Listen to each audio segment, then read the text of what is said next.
the other part of it. Good morning, everyone. I call the State and Local Government Finance and Policy Committee to order on Thursday, March 14th. We have a quorum present. Our first agenda item this morning will be the approval of the minutes from March 12th, 2024. Vice Chair Hewitt. So moved, Madam Chair. Thank you. We have a motion. Is there any discussion to the minutes? Seeing none, all those in favor, please say aye. Aye. Any opposed? The motion prevails, and the minutes for March 12th, 2024 are adopted. With us this morning, our first bill is House File 4691, Representative Koegel. Since you are not a member of the committee, I will move that House File 4691 be re-referred to Transportation. Your bill is before us. If you would like to describe your bill. Thank you, Madam Chair. So this bill has to do with a word that I can't pronounce, indemnification. I've been practicing. Awesome. So I got it. But really what this bill is, it's about, the importance of passenger rail to Minnesota. So we're really hoping, the second train to Chicago starts this year. And we've also dedicated the state federal funding match for the NLX. And we're really hoping to expand services in Minnesota, hopefully to Fargo-Moorhead area, St. Cloud, Mankato. And so the state needs to maintain some operational flexibility. Currently, Amtrak has a monopoly on passenger rail in Minnesota. And while Amtrak is the most likely operator of future passenger rail, it shouldn't be the only option. And I was actually just listening to the radio this morning. They were talking about Brightline. I can't remember the name of it. But they're starting train services from Los Angeles to Vegas. And so there are other options coming, it sounds like. Current station agreement agreement limits passenger rail service to Amtrak, which forces the state to use them and keep them as an operator for starting services.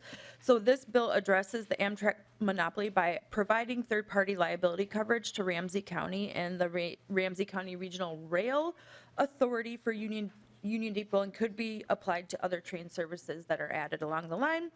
And so this is, the state investment in passenger rail shouldn't be a result of financial burdens on local governments.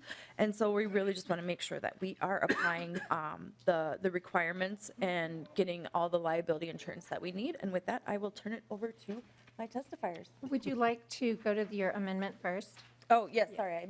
That's all right. You have the A1. Would you like to tell us what the A1 is about?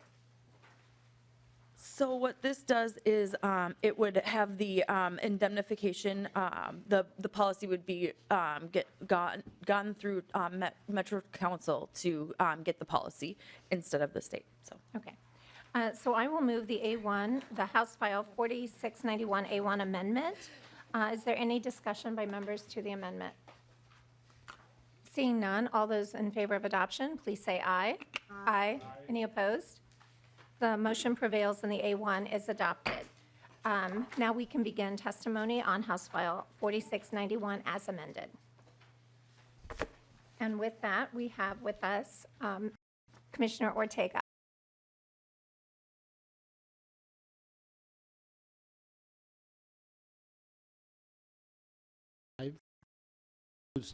From Hyde to the downtown and the east side and everything in between. Thank you, Representative Koegel, for your sharing the information. You're right on key.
solution to that challenge. Through the bill, to cover the difference between its insurance and the federal liability cap. The county will maintain $50 million in coverage and would exhaust this insurance prior to the state being responsible for any cost. The benefit to the state is by allowing more than 13 non-Amtrak trains a year to access Union Depot. This provides an opportunity to quickly and cost-effectively provide more passenger rail to more places throughout Minnesota. This also provides a framework to assist other local government owners of passenger rail stations with liability that currently limits passenger rail. This allows the state passenger rail service to continue to utilize Union Depot, which receives $8 million in county funds annually for its operation and maintenance. The state will play a crucial role in addressing this cost so the non-Amtrak trains serve the Union Depot. Thank you, Madam Chair. Thank you, Commissioner Ortega. It's nice to have you with us today, and we appreciate your testimony. Next, we will have Mike Rogers from Ramsey County to testify. Thank you, Madam Chair. Mike Rogers, Deputy Director of Public Works, Multimodal Planning for Ramsey County. I don't have anything additional to add. I think Representative Koegel and Commissioner Ortega did a great job summarizing why this is important not only to the county but to the state. And I will just be here should there be questions. All right, thank you very much. We do not have any more testifiers on the list today. Is there anyone from the public wishing to testify on this bill? Seeing none, we will move to member discussion. Members? Representative Nadeau. Thank you, Madam Chair. I can't believe there's no questions. Are there other, Representative Koegel, thank you for bringing this bill. Can you give me other examples where the state has indemnified other organizations other than maybe healthcare and reinsurance? But are there other physical plant indemnifications that the state has stepped in and covered excess liability for local units of government in the past? Representative Koegel. Thank you, Madam Chair and Representative Nadeau. Since I can barely say the word indemnification, I'm going to turn it over to my testifier for this. Madam Chair, Representative Nadeau, I do not know offhand if there are any other cases. We can research that and get back to you with a response. Thank you, Mr. Rogers. Further backup? Yeah, and thank you. So, does the Metropolitan Council, since the A1 was added, does the Metropolitan Council currently have adequate coverage that this would just be part of ongoing operations, or would this be a cost that the Met Council would incur moving forward? Representative Koegel. Madam Chair, Representative Nadeau, they do hold insurance policies for indemnification, but this would have to be a new one that they would seek out. And so, yeah, one of the things that we are working on between now and transportation is figuring out the fiscal note, and then, you know, if that's something that Met Council can absorb, or if it's something that we would need to have money dedicated to. Representative Nadeau, last question. Yep, my final one. Thank you, Madam Chair. The note that House Research put together, it basically says that Amtrak's required to maintain this liability. Why don't the negotiations, I guess my question is the Public Works Director or Deputy Director, my apologies. Why aren't you negotiating this with Amtrak? Why are we being asked to pay for something that Amtrak should be covering? Representative Nadeau, as you know, the questions come through the chair. So I appreciate it, but instead of just going directly to the Deputy Director, please just always send them to me, and then we'll ask the representative who she would like to have answered. Thank you, Madam Chair. Thank you. Representative Koegel? Thank you, Madam Chair. I will defer to my testifier. Thank you. Thank you, Madam Chair, Representative. The reason that this is it's kind of hard to understand is because our current agreement that brought Amtrak to Union Depot has liability coverage in it. The county has a $50 million policy. Amtrak then picked up the balance from the $50 million to the $323 million. And they did that only because they would then be able to have that monopoly on train service at the depot, other than those 13 non-Amtrak trains that they would allow every year. So to get them out of that monopoly, they said, okay, we'll leave, but that means you pick up all the liability, Ramsey County, between your insurance coverage and the $323 million. So the cost to get them out of the day-to-day operations at the depot is to pick up that liability, and the ability to have the flexibility down the road to allow any provider in that the county chooses and or the state chooses with adding passenger service. That is why it's important to get Amtrak out of the day-to-day piece. Just one more, Madam Chair. I'm sorry. Representative Nadeau. And thank you, Madam Chair. And so my last question then is, what is the term of this contract? So if we're going to open this up to others, how long would the term of this contract with Amtrak be? Representative Koegel. Thank you, Madam Chair. Once again, I'll defer to my testifier. Mr. Rogers. Thank you, Madam Chair. Representative, the current term of the contract, when we signed it back in 2013, was for 40 years. So we currently have about 30 years left on that agreement. Thank you, Madam Chair. Thank you, Representative Nadeau. Representative Joy. Thank you, Madam Chair. Just a quick question, as I'm listening to this bill, and it's, we basically want to open it up for anybody to be able to offer services here. So when we go out for bid procedures or practice like that, are we going to, when we see this increase, what it's going to cost us, we don't have a fiscal note yet, but is there a chance that we're going to save money by going out and opening it to the sheriff to be able to bid this, or what's the feeling on that? Representative Koegel. Thank you, Madam Chair. I would say, the competition hopefully would help, but I will also defer to my testifier on that as Mr. well. Rogers. Madam Chair, Representative, I think as the Representative Koegel had mentioned, Brightline is a new service. It's currently operating between Orlando and Miami, and it's building between Vegas and the LA area. What that provides is an opportunity to get something in quicker, potentially a different style of service. I've been on the Brightline trains in Miami. They're very nice. They remind me quite a bit of European rail, where it's a very clean, very spacious environment, lots of service. That type of model between here and Chicago would be a very good model. It could also work to other destinations connecting Minnesota. So I think the importance is to say, let's get out there so that Amtrak, being a big nationwide organization, may be more focused on the Northeast corridor than Minnesota. And because of that, may say, we can't get to you for 5-6 years, whereas a private company could come in and say, we can get to you next year, working with the freight railroads or whomever. So I think it gives you speed and potential cost savings to get that service in place. Representative Joy. Okay. Thank you, Madam Chair. Lead Nash. Thank you, Madam Chair. To the author, question, Madam Chair, is on lines 1.110 and 1.10 and 1.14, the terms rail-related incidents. Can you define what all is entailed by a rail-related incident? Representative Koegel. Thank you, Madam Chair. I think that might be a definition question for, would you be able to? I can take a shot. I'd Mr. defer to my- Rogers. Madam Chair, Representative.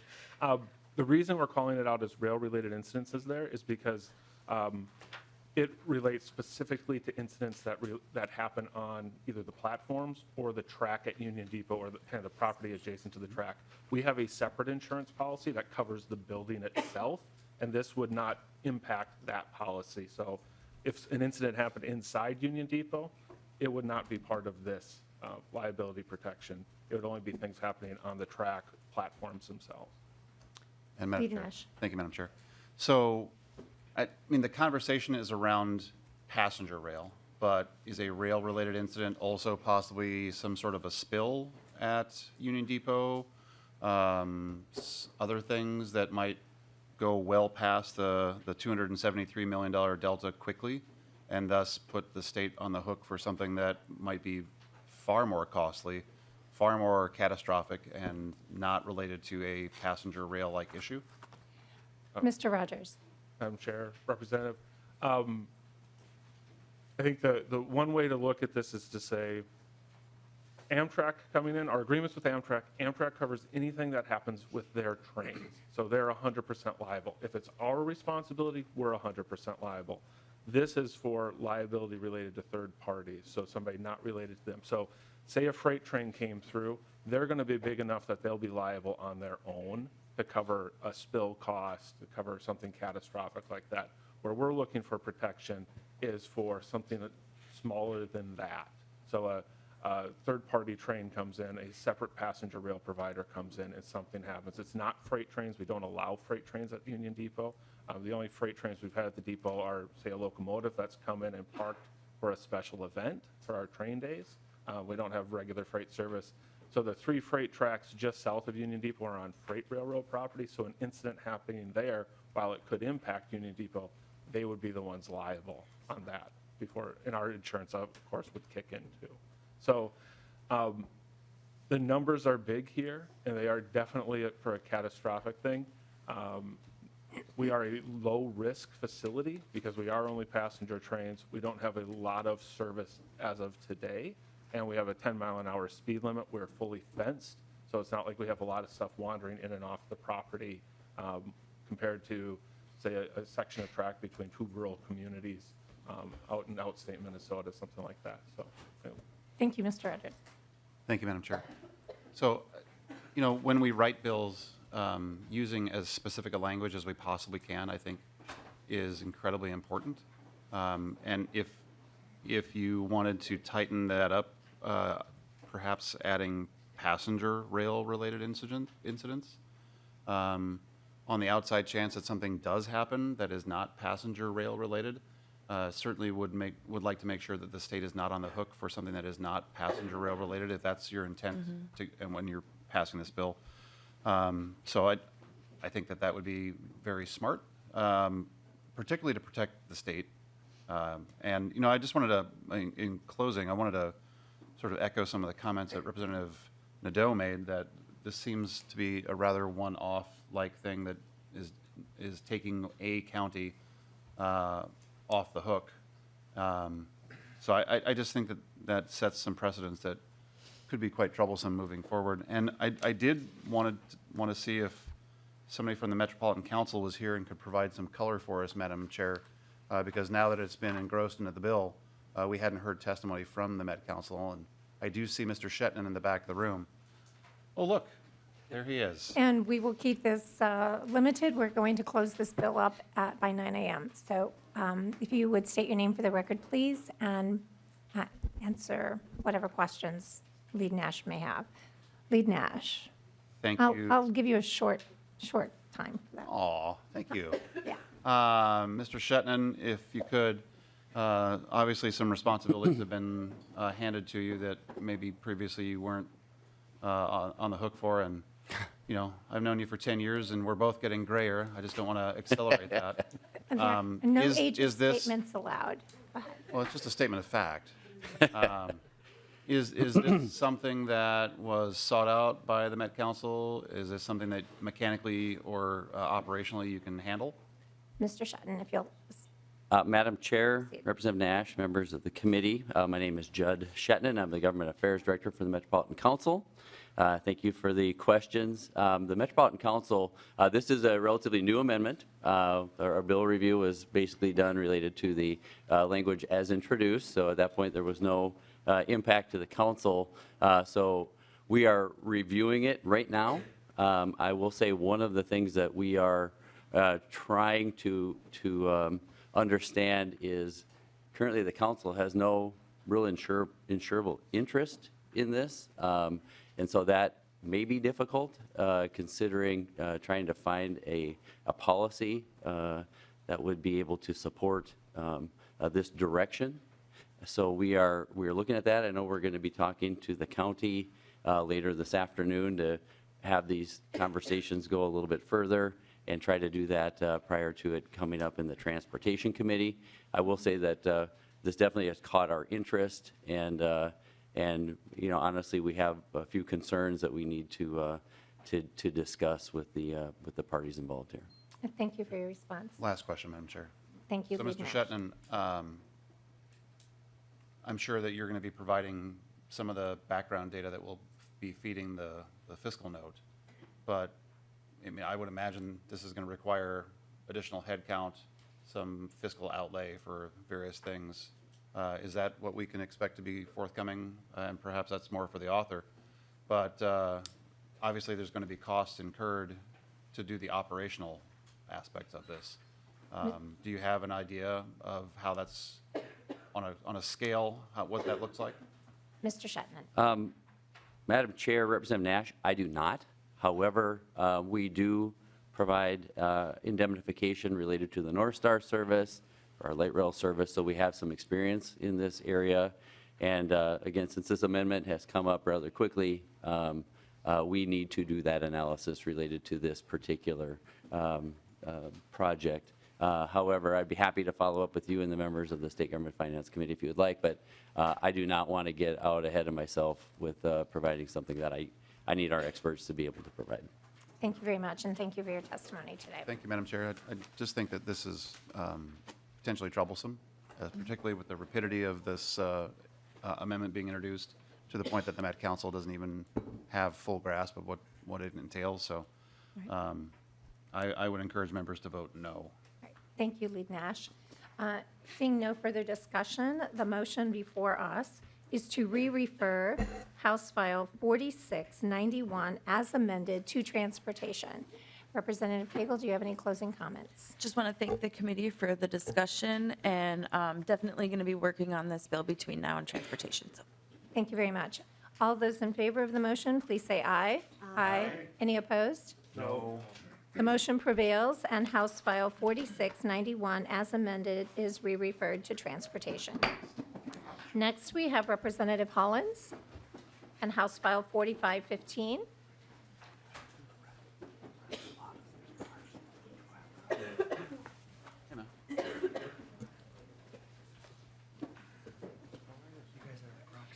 Welcome, Representative Hollins. Since you're not a member of the committee, I will re-refer House File 4515 to the General Register.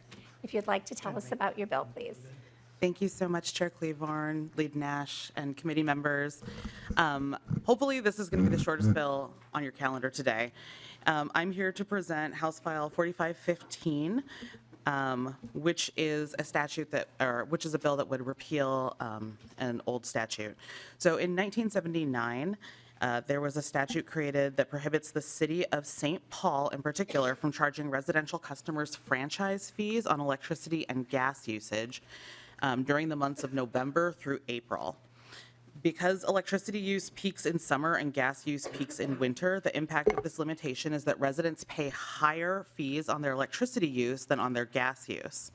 And this sends the wrong message and the wrong market signal from a climate perspective, with electricity being cleaner and trying to get to net zero by 2040. So this bill would repeal the 1979 statute allowing the city of St. Paul to move into talks with Xcel for the franchise agreement renewal with more flexibility for creating a fair fee structure that avoids sending negative market signal from a climate action perspective. I really want to note that the repeal would not bring about immediate changes to the fee structure. The current electric and gas franchise agreements between St. Paul and Xcel run through August 2026 and reflect not charging residential fees in the winter months. So the new fee structure could then be worked out between the parties without the 1979 limitation. And I've brought one testifier, who is the City of St. Paul's Chief Resilience Officer, Russ Stark, and he is available to answer any questions that folks might have. All right. Just questions, not Well, he can testify too, if you want. up to you. Madam Chair, committee members, thank you for having me. Russ Stark, Chief Resilience Officer of the City of St. Paul and Mayor Carter's office. And Representative Hollins covered really the issue here. We have not been able to track down the origin of this particular limitation that only applies to St. Paul. It just going into negotiations with Xcel coming up, we're anticipating that we want the flexibility to be able to structure the fee in the way that makes the most sense for our community today. And Xcel has indicated that they are neutral on this particular bill. All right, thank you very much. Members, do we have any questions? Representative Nadeau. Thank you, Madam Chair. Thank you, Representative Hollins. I'm going to be, I hate franchise fees. I mean, I think that it is, I'm conflicted. I think it's wrong that St. Paul is prohibited from using it when all other cities can. But, you know, franchise fees are a way to bury spending that local units of government don't want to put on their ad valorem tax revenues. And I think it's wrong. I think that the bill should, if I would have thought about this, I would have had a bill that literally prohibited franchise fees from any municipality. I think it's, you know, because XL doesn't care because they just collect it, you know, and every month they send a check to the city for money that the city wants to bury in people's electric bill. And it hides city spending. It's another revenue stream for cities that, you know, honestly, we already have ways to raise those revenues. So I'm sorry, I don't have a question, Madam Chair. You know, I have franchise fees in my city, and I fought them like nuts and lost. But I just think it's a terrible way for us to do business. And I think I am going to bring a bill to get rid of franchise fees. So thank you, Madam Chair. Thank you, Representative Nadeau. I see no further questions from the committee, so I will renew our motion that House File 4515 be re-referred to the General Register. All those in favor, please say aye. Aye. Opposed? No. The motion prevails, and House File 4515 is re-referred to the General Register. Thank you. Next, we have House File 4231, and before we begin 4231, I just want to let everyone know we have a lot of testifiers. We will be holding testimony very tight. Please keep your comments to 2 minutes or less as we go forward, and that will still give us 30 minutes of testimony. So we want to make sure that your voices are heard in the room. This bill will be laid over for possible inclusion. So Representative Sencer-Mura, if you would please tell us about your bill. Yes, thank you, Chair Cleavorn. Thank you, committee members. I will try to keep my introduction brief because we have, as you mentioned, a lot of testifiers here today. So this bill is actually fairly simple, and I do have an amendment. So would you like me to move, or would you like to move the amendment? I'm happy to move the A1 amendment. Would you like to tell us about that? Yeah, so the A1 amendment does one kind of substantial thing, and then the rest is just adding in some of the statutory language about the statutes that we are changing. So it does limit the bill to just cities of the first class, and then it adds in some of the statutes that are affected by the bill. Right, thank you very much. Members, is there any discussion to the A1? Representative Nadeau.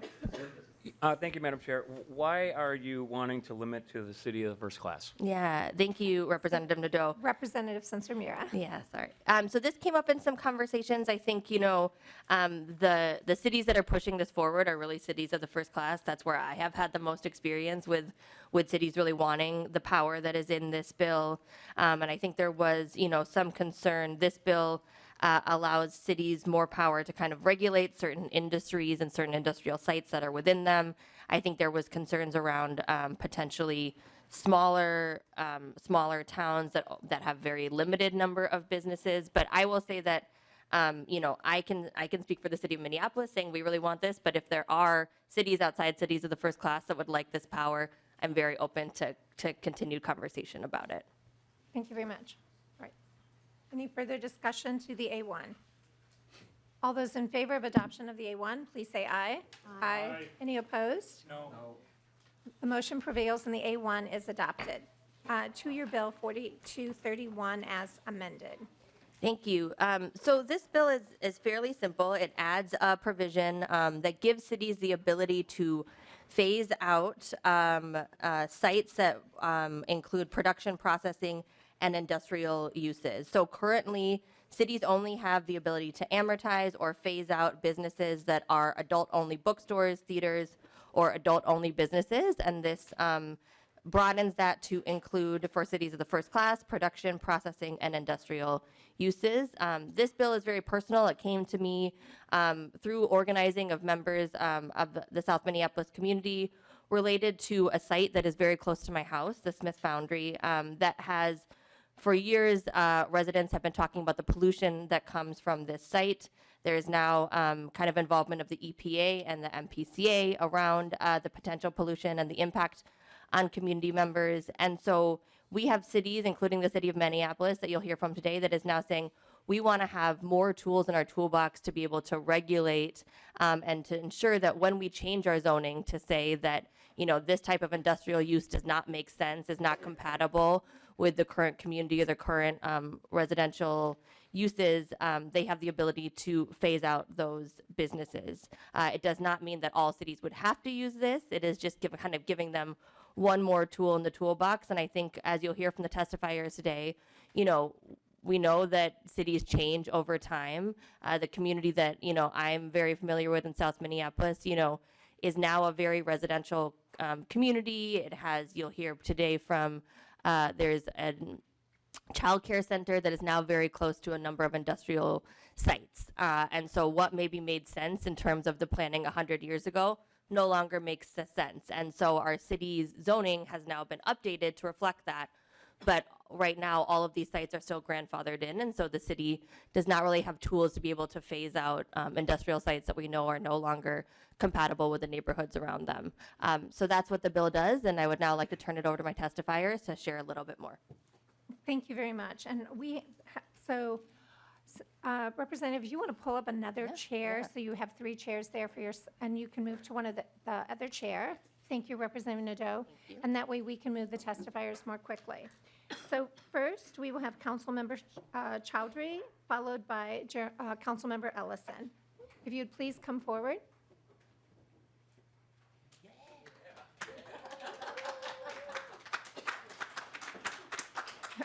I will ask the public to please hold your applause.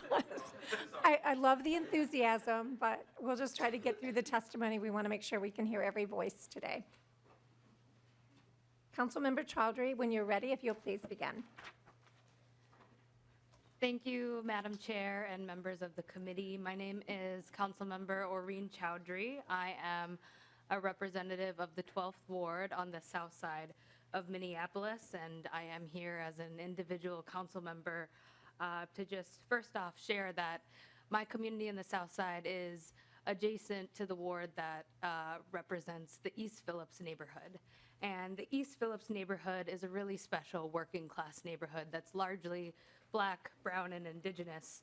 And the conditions in which the community has had to live is really one that paints a picture of environmental injustice. There's a arsenic triangle from a Superfund site, bituminous roadways, an asphalt plant, Smith Foundry, where iron castings are created. And we have really created an area where we're concentrating polluting industries that are impacting the health, the well-being, and the futures of so many of our residents in this one single neighborhood. And the residents that I represent care deeply about the fact that the city needs to step up and be a part of shaping what our city can do in terms of mitigating environmental injustice and making sure that we're ensuring the health and well-being of all. So I'm here to urge you to support this bill because it will give council members like me the ability to represent my community and have the tools necessary as a local government to enact an ordinance and prove that this is for the public good and essentially correct the mistakes of the past so we can build a city where we are building for a community that can have some of that land and health and justice back to them after hundreds of years of compounding pollution and disinvestment. Thank you very much for your testimony. Next, we will have Councilmember Eliason, followed by Karen Clark. Thank you. If you'll state your name for the record and begin your testimony. Thank you, committee members. My name is Jeremiah Ellison. I'm a Northside resident, born and raised, and I represent the 5th Ward on the Minneapolis City Council. I can't add too much more than my colleague already added, except to say that this is not an area that's concentrated in just one part of the city, but it's concentrated in just a few parts of the city. North Minneapolis is certainly impacted. We have a concentration of heavy industrial uses along the river, right? So this isn't only impacting our residents residents, but it's also impacting our natural resources. It's impacting our ability to enjoy the landscape that we have and that we were gifted with in Minneapolis. You know, the community members, many of the community members behind you fought really hard to both catch institutions like Northern Metals, who are caught pumping pollution into the air. But Northern Metals is not the only organization, is not the only polluting industry in North Minneapolis. We know that there are a lot of contributing factors that push heavy particulate matter into the air, and what that means is higher lead levels in the blood of kids. It means respiratory issues and as well as other issues across the neighborhood. And so, if we are able to sort of use this tool, right? If there's a precedent for using this tool when it comes to more moralistic governance, adult bookstores and that kind of thing, then I would think that we should have an ability to leverage this tool when it comes to real impacts and harms happening in people's bodies because of the environments that they're in. So thank you. Thank you very much, council members. Please, may we have Karen Clark, followed by Melissa Lorenz.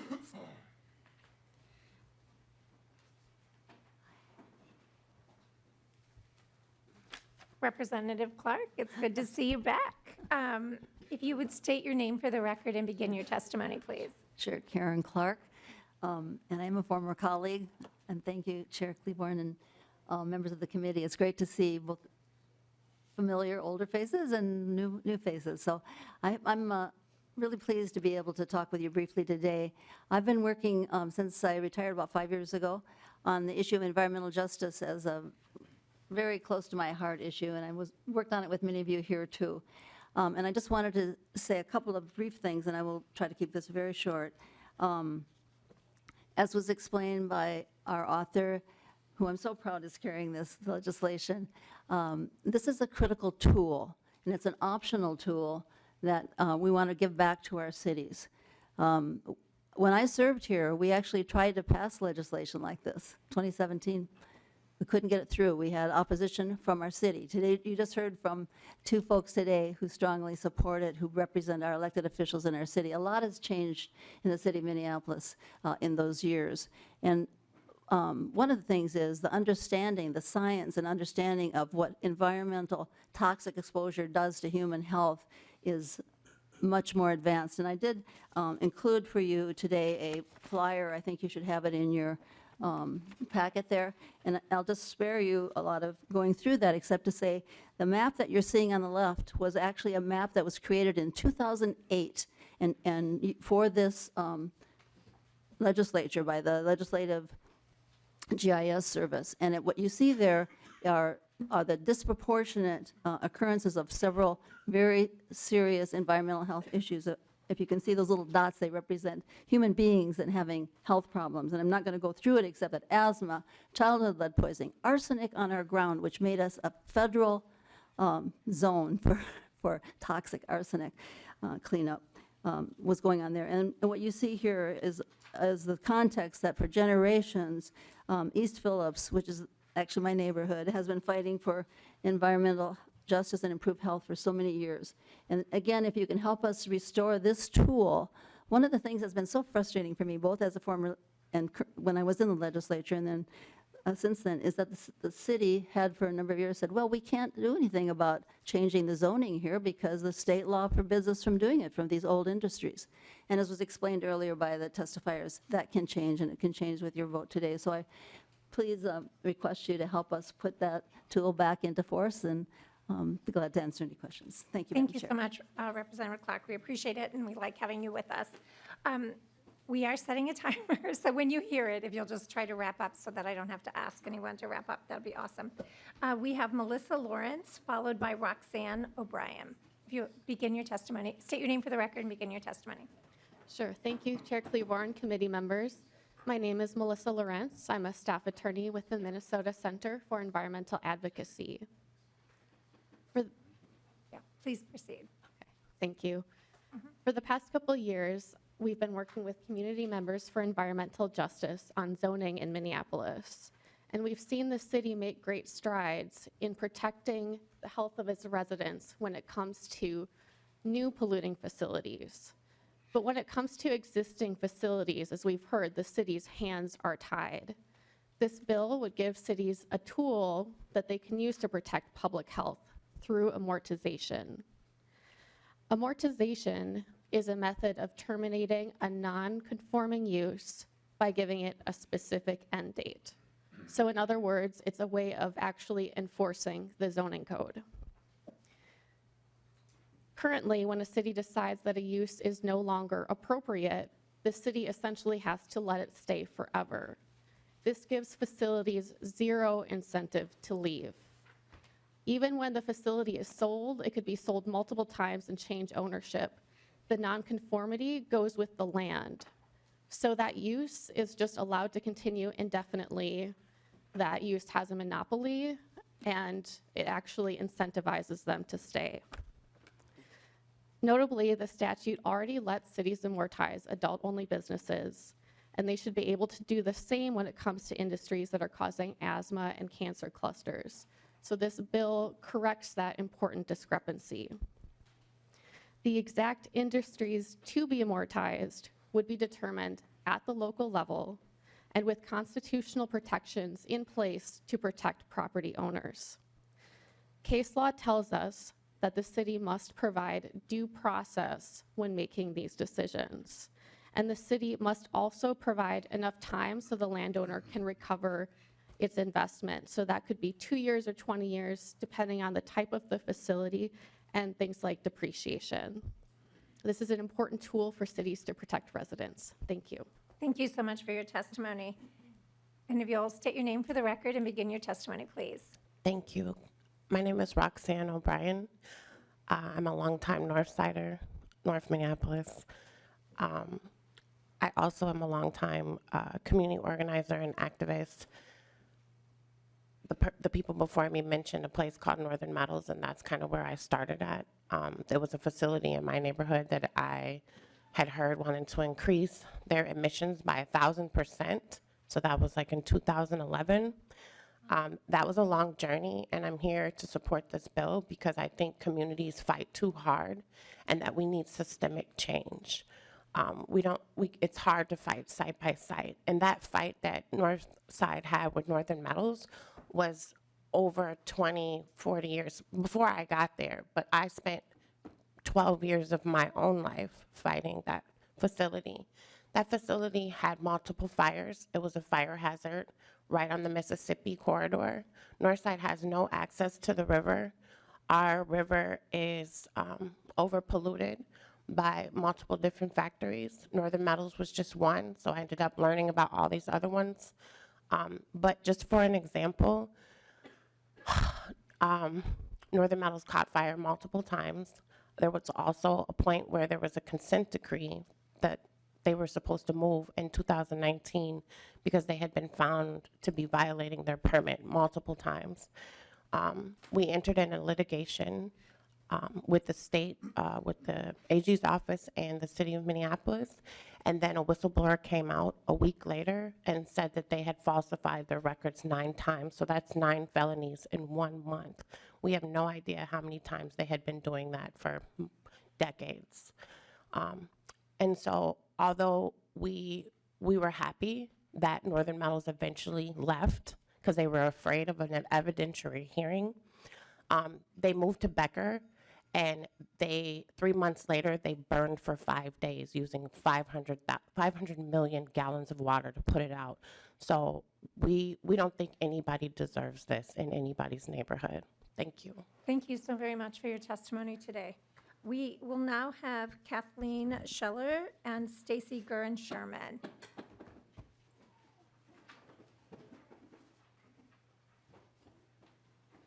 If you will state your name for the record and begin your testimony, please. Good morning, Madam Chair and committee members. My name is Kathleen Schuler. I'm a public health professional, and I serve as policy director with Health Professionals for a Healthy Climate. We are a network of doctors, nurses, and public health and other professionals across Minnesota. And I'm testifying in support of this bill. This bill will enable cities to have another critical tool to phase out polluting facilities from overburdened communities. Unfortunately, in Minnesota, we have many communities like Phillips and North Minneapolis where we've put our polluting highways and other polluting industries disproportionately affecting the health of these communities. So, for example, Phillips and North Minneapolis encompass zip codes that have the highest rates of asthma hospitalization and asthma emergency department visits for young people, for people under 17. So pollution has real impacts on our health. And we have some unacceptable health disparities in the state of Minnesota. BIPOC communities experience poorer health compared with their white counterparts, including a shorter lifespan, higher incidence of heart disease, cancer, asthma, and diabetes, as well as higher rates of infant and maternal mortality. Black and American and Indian infants are twice as likely to die before their first birthday as white infants. This bill gives cities an additional tool to address pollution sources in communities that can really make a difference in their health. Thank you. Thank you very much for your testimony. We will now have Stacy Gurin-Sherman, followed by Allison Lend. Thank you, Madam Chair. Thank you to members of the committee for the opportunity to testify. I'm a very grateful and proud constituent of Representative Sencer-Mura in District 63A, and also Minneapolis City Council member Jason Chavez in Ward 9, where Smith Foundry is located. I live with my husband in the Corcoran neighborhood of South Minneapolis, about a mile from Smith Foundry, which for 31 years has been operating without a permit, and all the while in violations of laws meant to protect people from harmful airborne and other toxins. Our offspring is a teacher at Anderson Middle School teaching 7th grade science. Anderson is less than a mile from the Smith Foundry.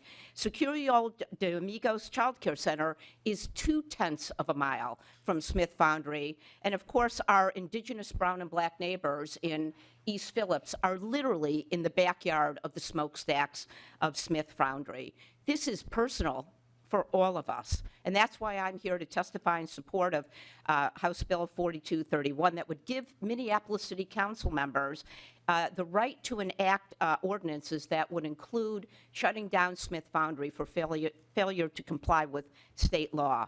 Last year, I'm not sure if you all know, the Minneapolis City Council passed unanimously a bill that would not allow any more Smith Foundries or bituminous roadways from operating in residential neighborhoods in Minneapolis. But they were restricted from having that bill cover Smith Foundry and bituminous roadways. After 31 years of noncompliance by Smith Foundry and 31 years of either an inability or unwillingness of the Minnesota Pollution Control Agency, it's time for the state to let the city step in. We are not against businesses. We are for businesses that operate within the law. We want the same kind of provisions that I have as a homeowner. If I don't keep my house up and it endangers my neighbors, the city can step in and demand that I make compliance or shut my house down. And I know that's happened. It happened to a neighbor across the street from me. This week, we received word that Bituminous Roadways is going to close down. They've made a choice. They don't want to comply with the law, so they're shutting down. Unfortunately, Smith Foundry has made a choice to stay operating in violation of the law. We need to shut down and have the ability to shut down these violators. We've had neighbors and having to see their children become sick with chronic asthma, cardiovascular disease, and they've had to bury them. I just want to end by asking everybody who is here in support of this bill to stand up. Excuse me, we know everyone is here. I appreciate that, and your testimony is concluded. Thank you very much. Thank you. Next, we will have Allison Lind, followed by Desiree Detona. Okay. Thank you, Madam Chair and members of the committee. My name is Allison Lind. I'm a resident of South Minneapolis, Ward 12, adjacent to East Phillips. I'm also a pediatric nurse. My 2-year-old son, Eli, goes to daycare across the street from Smith Foundry in the East Phillips neighborhood of Minneapolis. Like many of the children who live, play, or learn in East Phillips, Eli has significant respiratory issues. Every common cold goes to his lungs. He's on multiple inhalers and medications every day and sees a pulmonologist. Like many in the community, I have frequently reported odors and fumes coming from Smith Foundry to the Minnesota Pollution Control Agency, MPCA, and 311. The responses from MPCA have been frustratingly inadequate. At a recent community forum, officials told us that Smith releasing low levels of lead into the neighborhood is okay, despite my knowledge as a pediatric nurse that no level of lead is safe, especially for young children.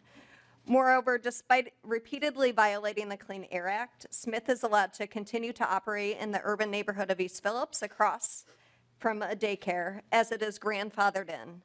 This leaves community members like me desperate to protect our children feeling powerless. Like many, I have lost sleep worrying about the potential effects of Smith's pollution on my son's health. It's disheartening to know that the state's policy of protecting grandfathered industries like Smith shields them from real responsibility. I would hope that our state of Minnesota prioritize the health and well-being of our communities. I support HF 4231 proposed by Representative Sencer-Mura because it allows municipalities to phase out polluting industries like Smith when they no longer conform to the underlying zoning code. The protection of our communities and most importantly our children should be non-negotiable and controlled locally. Thank you. Thank you very much, and thank you for sharing your personal story. We have Desiree Datona, followed by Tony Queilis. If you'll please state your name for the record and begin your testimony. My name is Desiree Dantona. Thank you for the opportunity to speak today. I'm a Minneapolis resident, and I'm here in support of HF 4231. My 4.5-year-old son, Milo, and soon my new baby girl, attend Círculo de Amigos Child Care Center. This preschool in the East Phillips neighborhood has become very important to our family. It's a place where each staff member knows you and your child's name the moment you walk in the door. They say, "Buenos dias, mi amor," to Milo and hold his hand and walk him to his classroom. He feels loved and safe there, and he learns so much. So you can imagine my disappointment when I started smelling foul odors coming from the Smith Foundry when dropping off my son in the mornings. I soon learned about all of the issues with air quality compliance and permitting the Foundry has had over the years. And after attending community meeting after community meeting, listening to the MPCA make excuses and present year-long permitting plans that still don't address the core issues around the community's concerns about our health, we're turning to you for help. After months of attending Círculo, we noticed our son Milo was having a lot of respiratory distress when he gets sick. Several times, simple colds sent us to the emergency room, and now he's been diagnosed with reactive airway disease, which is a precursor to asthma. Asthma runs rampant among the children growing up in East Phillips, who are constantly exposed to the poor air quality that results from having industries like Smith Foundry and bituminous roadways as their neighbors. A factory like Smith Foundry does not belong in a densely populated area, let alone across the street from a child care center. Our state law needs to reflect this and empower communities to phase out these facilities that no longer conform to current zoning laws, especially when it is clear that their presence is making people sick.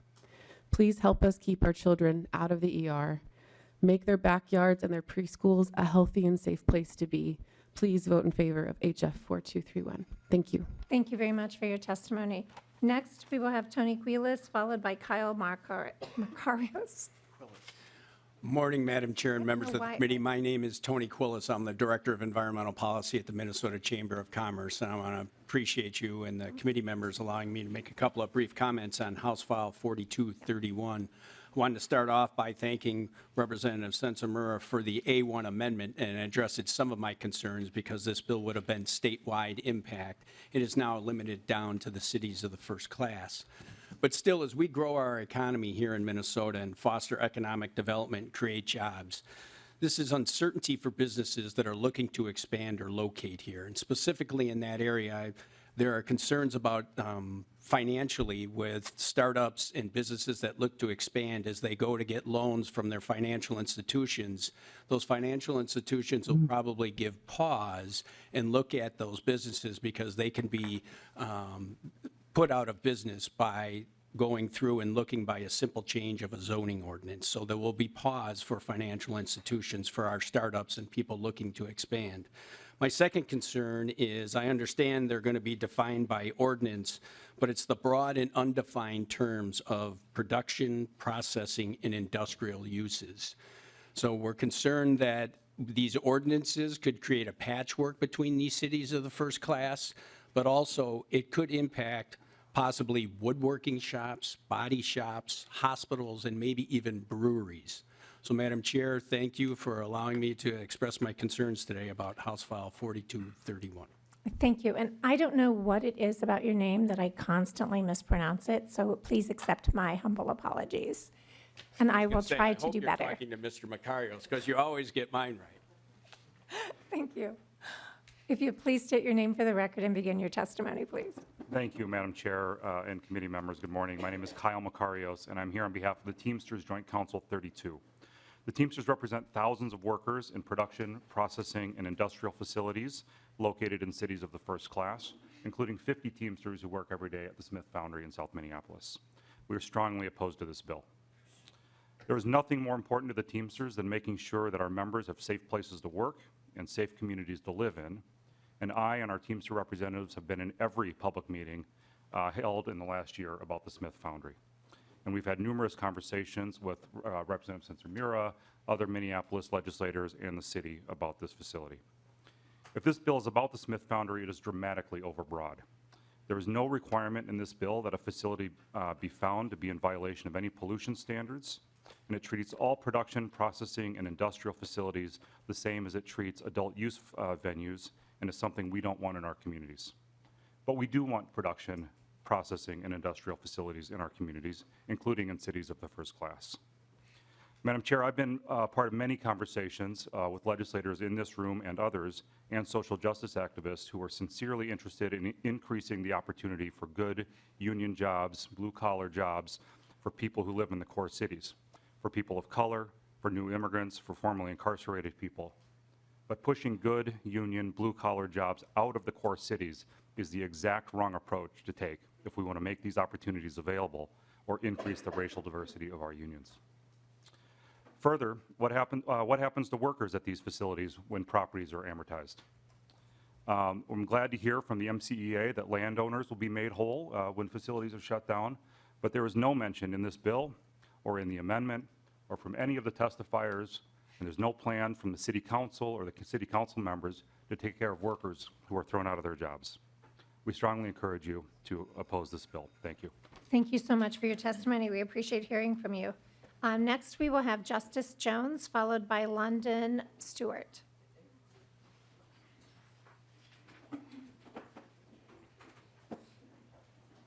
If you would please state your name for the record and begin your testimony, please. Yes, I can. Hi, my name is Justice Jones. Thank you for allowing me to come in and testify today. I'm an artist, organizer, and educator born and raised in Minneapolis, and I'm here to give my 2 cents on the amortization bill.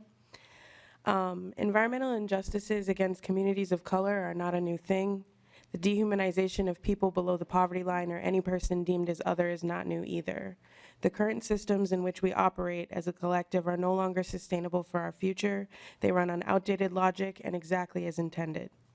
When we run out of natural resources and healthy human beings, these systems will lose their value. The amortization bill gives the city the opportunity to phase out major polluters that have had a significant impact on public health. It's a no-brainer to correct outdated zoning decisions that segregated our cities, such as redlining, which deemed Black, Indigenous, people of color in low-income neighborhoods as less desirable. What else is less desirable? Pollution and all of the public health and environmental issues that come with it. If there's no way to phase out these polluters and they get to stay regardless of the zoning law, then corrections to these poor zoning practices is pointless. I won't go into a laundry list of wrongs against marginalized communities that should be corrected because we have already had those conversations. We're well past the time for gathering and sharing information about injustice, systemic racism, and talking about the poor decision-making skills of our predecessors. People have set themselves on fire to try to get us to listen to how our current way of life can no longer work. Now is the time for corrective action, and this bill would give cities the opportunity to practice the application of just one of many necessary corrective actions. As I near the end of my time allotted to speak, I leave you with one question. In the future, when you are asked how your time served in your position was beneficial to the greater good, what will be your answer? Thank you so much for your testimony. We will have London Stewart, followed by Danielle Teagan. You have to state your name for the record and begin your testimony. Good morning. My name is London Stewart. I am 15 years old. I have lived on the east side of St. Paul my whole life. Living in a neighborhood with factories and other polluters can cause many health problems, including breathing problems. At a young age of 3, I had my first asthma attack, and an asthma attack that ended in an emergency room every year after that until I turned 11. Growing up with asthma and the feeling of having limited breathing is the worst thing in the world. Sometimes I still have asthma triggers that make breathing difficult. Going to a city or neighborhood without polluted air, I can feel the change in my lungs and don't have to try so hard to get air. Why would you want to live like that? Do you know how it feels to have limited breathing? Keeping polluters around has no good cause in our environment or communities. We are all affected by the air, so why keep factories around? For money, we can find new, clean, renewable resources. My opinion is that life is more valuable than money. I don't want the planet and people to die because of pollution. Some may not think this is a big deal, but to people like me, it matters a lot and has a big impact on my life. Think of the future and how you would want to be able to live your life. Thank you. I just want to thank you for your testimony. I love having students in front of the committee. And I will say I share the same chronic illness, so I totally hear you and feel you. So thank you so much for being with us. You're welcome. Next, we will have Danielle Teagan, and Rob Hendrickson will be on deck.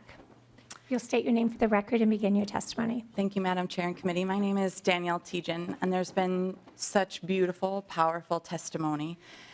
So I don't want to reiterate any of those things. What I will say is most of us, have taken off of work to be here. I have to take the whole day off because I have to take my son to the doctor who is struggling with his asthma today. As a longtime Northside resident, a choice to stay and to organize and to be there.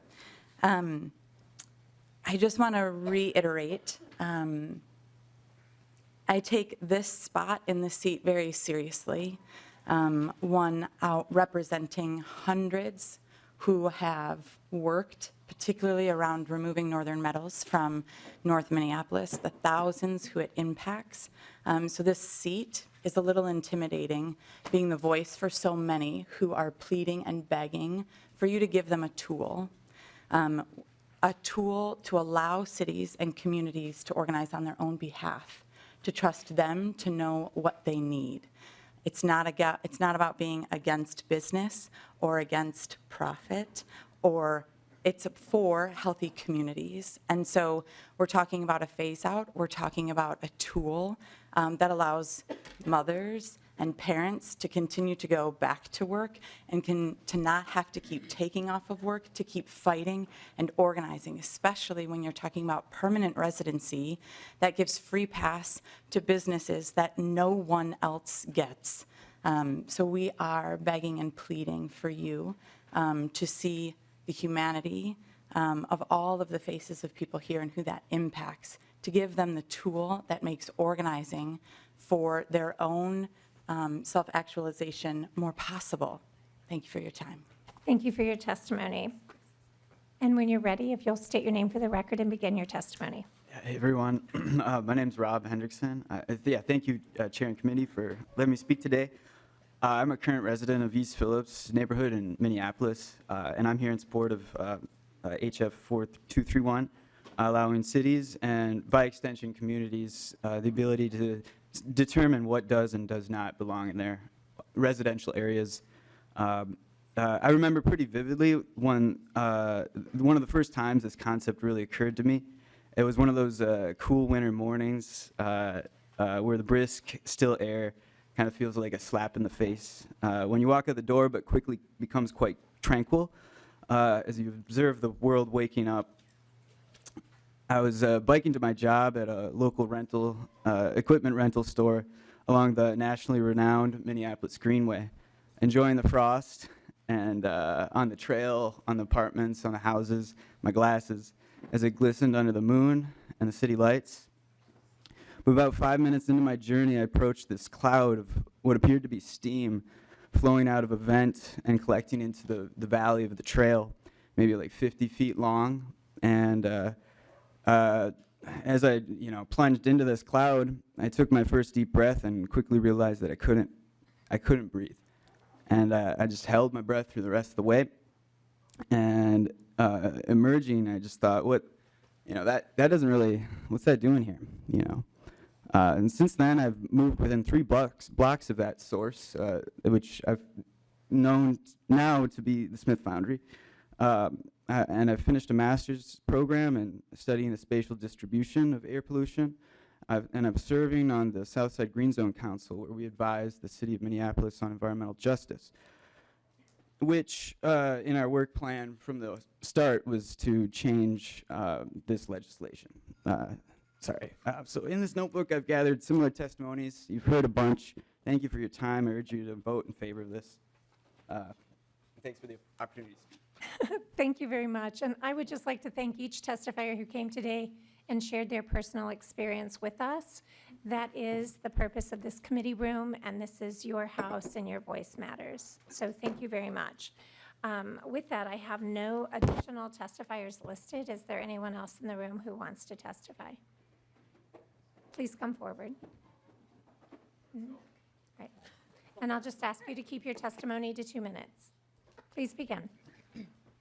State your name for the record and begin. Thank you, Chair Cleaborn, members of the committee. My name is Andrea Lovell.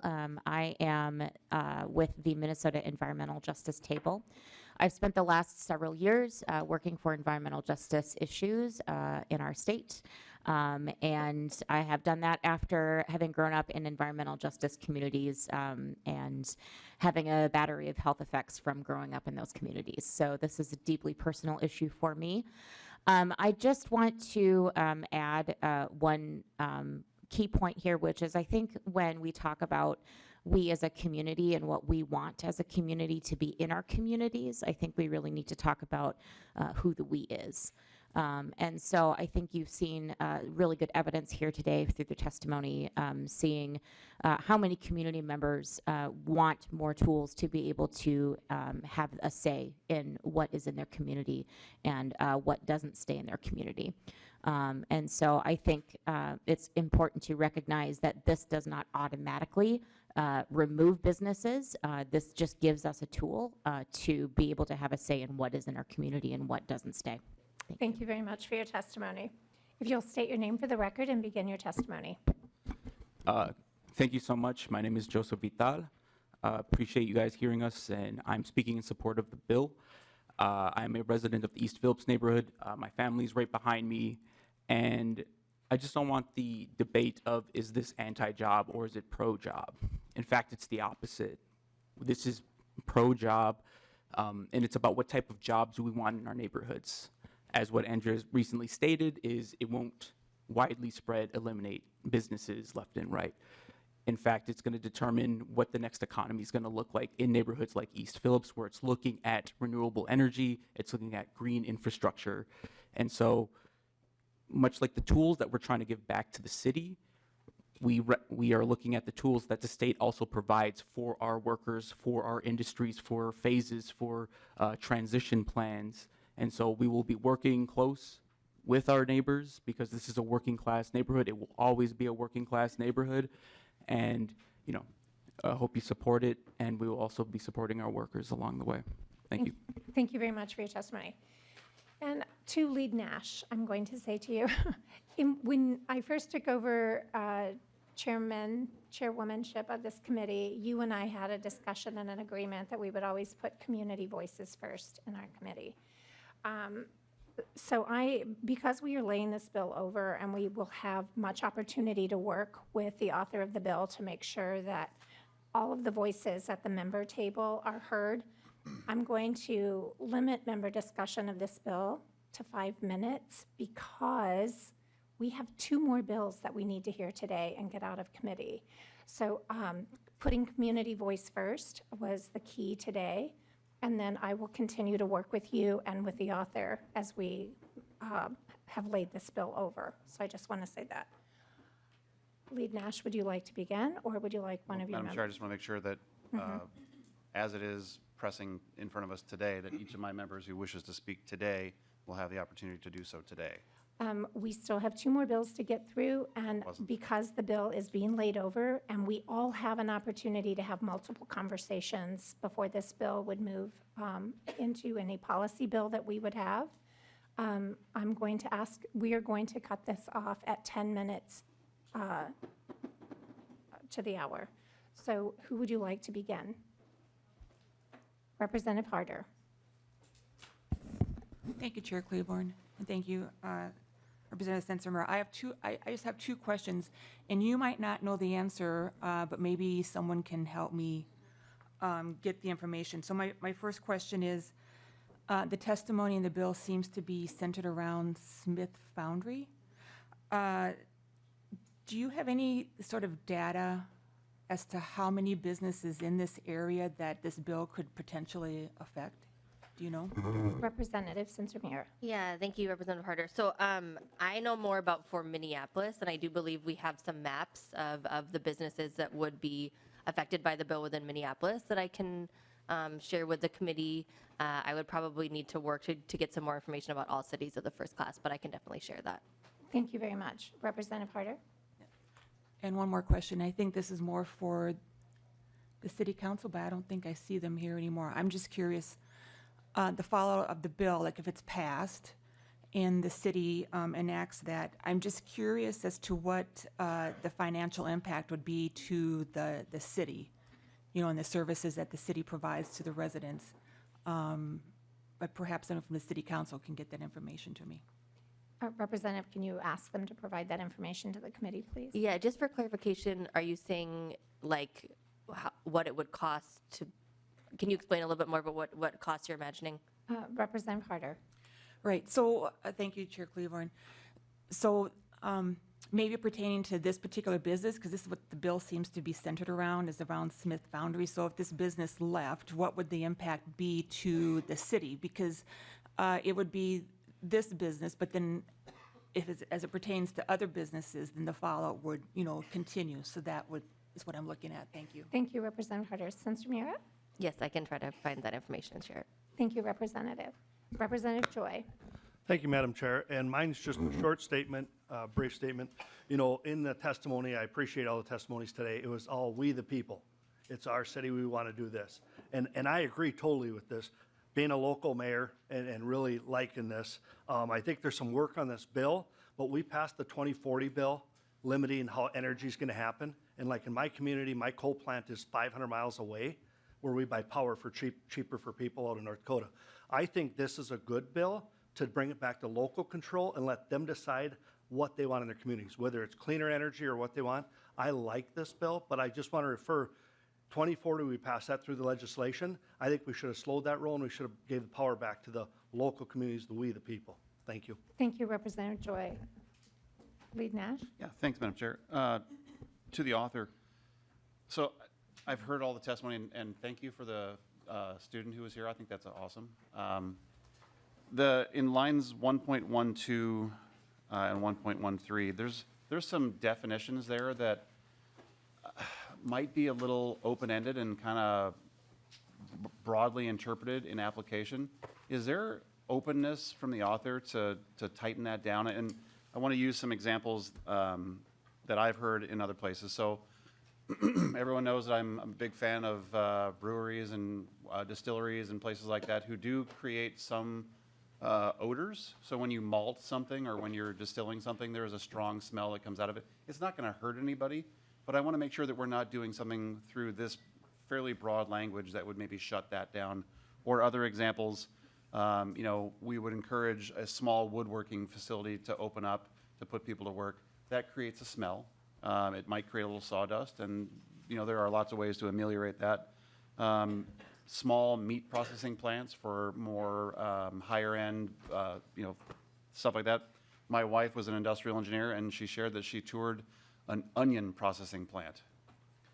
And she said, I knew I was in the neighborhood because I could smell it before I even saw it. I just want to make sure that if this bill becomes law, that maybe you can be more granular in the definition and maybe another author's amendment so that when city council members change roles maybe, or you bring somebody in, that it's not an easier on-ramp to go after businesses that really aren't offending anybody other than I hate the smell of onions, right? I don't, but I'm just saying. I just want to make sure that if this is going to become law, that we put some teeth to the language because words mean things. And I want to make sure that we're not opening up a door for city councilors who may have ulterior motives or capricious motives to go after businesses that are really not hurting anybody. If you would be willing to. No.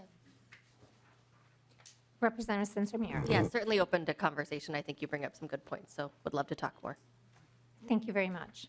And seeing no further discussion, I want to thank you. And would you like closing comments? Yeah, I would just say, imagine a neighborhood, that has a bike pathway, childcare centers, schools, parks, a great neighborhood, but right in the middle of it is an adult use bookstore. I think we would all say, that maybe doesn't really make sense. Maybe that business at one time made sense, but right now with the way the neighborhood has grown, the neighborhood has changed, it doesn't make sense anymore. We already have that law, right? We already give our cities and our towns the ability to say, hey, that actually doesn't make sense. How do we work to phase that business out? Well, weighing all the things of maybe it brings jobs, maybe it, brings certain economies. I think we should also widen that to say that we also have these industrial sites that are also sometimes negatively harming our communities. And I trust my city council to be able to weigh some of the different, things that you would need to weigh in terms of labor and economy and jobs, but also thinking about the health impacts and how business impacts communities. So I trust them to be able to have this power, open to conversations about, what we would maybe need to do in terms of guardrails. But thank you for the conversation today. Thank you for the community members that joined us. And thank you so much for your work and your commitment to improve the bill. I appreciate it. And with that, that bill is laid over for possible inclusion. I have a conflict, so Vice Chair Hewitt will be taking over the rest of the committee. And with that, I will hand over the chairmanship.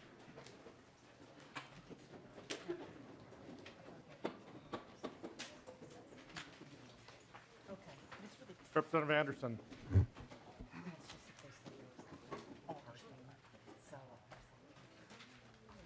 Members, before us we have House File 4507, Representative Anderson's bill. Representative Nash, would you be willing to move Representative Anderson's bill to the General Register? Mr. Chair, I would move House File 4507 be referred to the General Register.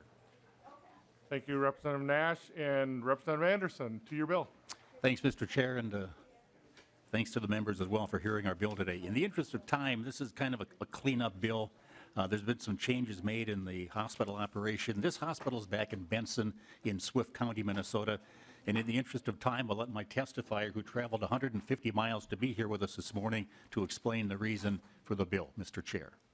Thank you, thank you, Representative Anderson. Mr. Anderson, am I right on that? Correct. Please go ahead with your testimony. So thank you, Mr. Chair and committee members. My name is Dan Anderson. I'm here representing Swift County Benson Hospital. And the driver behind this request was a change that occurred January 1 of 2023, where the Swift County Benson Hospital Board, through an operating lease agreement, turned over operations of the hospital and attached clinic to the Sencer-Mura health system. So under the terms of that agreement, Sencer-Mura became responsible for really all operations of the hospital. And as a result of that, the duties and responsibilities of the Swift County Benson Hospital Board were virtually eliminated. The Sencer-Mura uses a model of a local operating board to oversee the operations of their facilities. And so really all of the responsibilities of the Swift County Benson Hospital Board were transferred to that local operating board. And so this request is a reflection of that change that occurred. The previous number of board members had been 9, and under the terms of the original legislation, 2/3 of those were Swift County appointees and 1/3 was City of Benson. This request would reduce the number to 6 and keep that 2-to-1 ratio in place. This has been not formally requested by under Swift County or the City of Benson, but I was at their January meetings and explained that we would be pursuing this, and both of those parties or boards were in agreement with us going forward with this change. Thank you, Mr. Anderson, for your testimony. Is there anyone else in the House that would like to speak on this bill? Well, I think they all left. So bringing it to members' discussion, is there any members that would like to Representative Nash, you're good to go. I'll renew my motion to refer House File 4507 to the General Register. With Representative Nash referring to his motion, Representative Anderson, do you have anything else to say? Such a good bill. Well, thank you much, Mr. Chair and members. This would also eliminate the need to come down here to the state every time they want to make a change like this.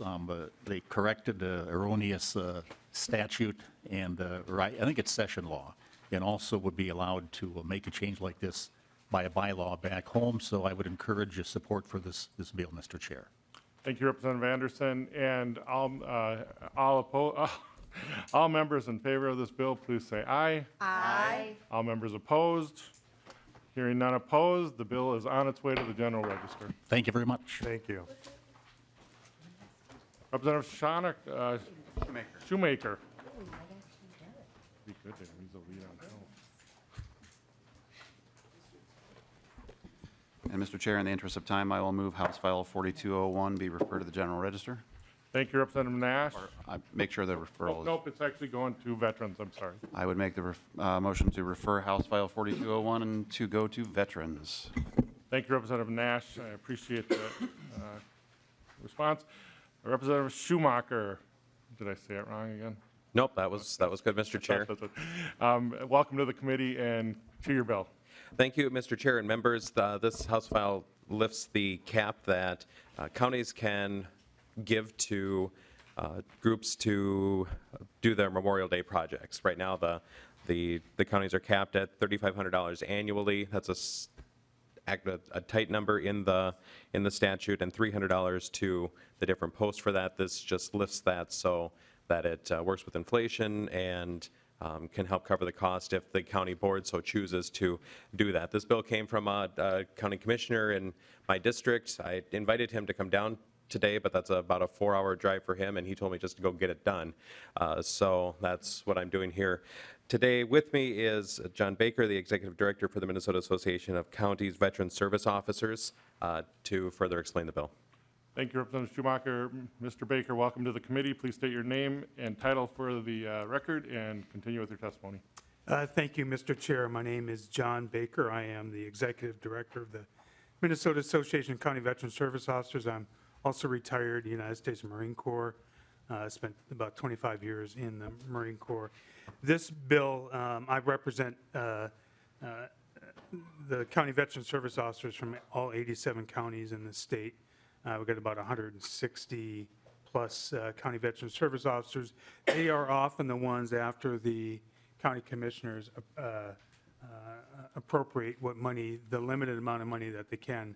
My county veteran service officers are the ones that coordinate Memorial Day and Veterans Day, but we're talking about Memorial Day on this particular bill, around the state of Minnesota, and we're just asking that this cap be lifted. Oftentimes, when my county veteran service officers work with veteran service organizations like the Legion, VFW, DAV, they'll have to, my CVSOs will have to pull money out of their own pocket just to make sure that veterans and family members, anybody that is participating in a Memorial Day ceremony, gets a cup of coffee or a sandwich or something like that as we memorialize our nation's honored treasure that sacrificed for our country. And so with that, I thank you, Mr. Chair.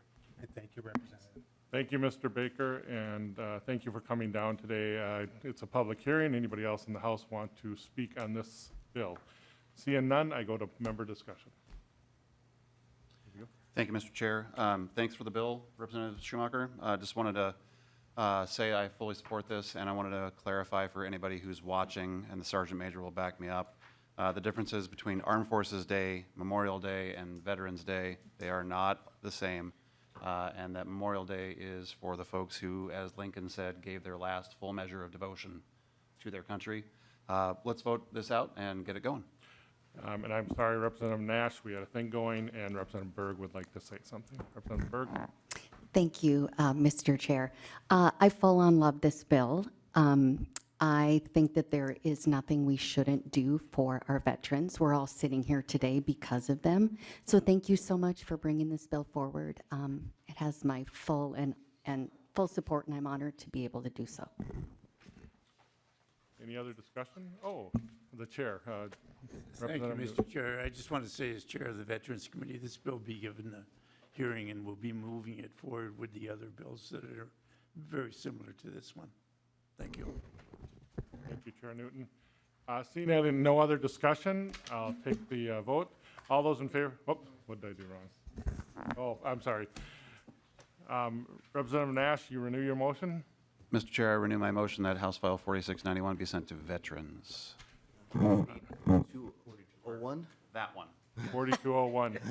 Representative Nash renewing his motion on 4201. This bill, the committee can vote now on moving it to veterans.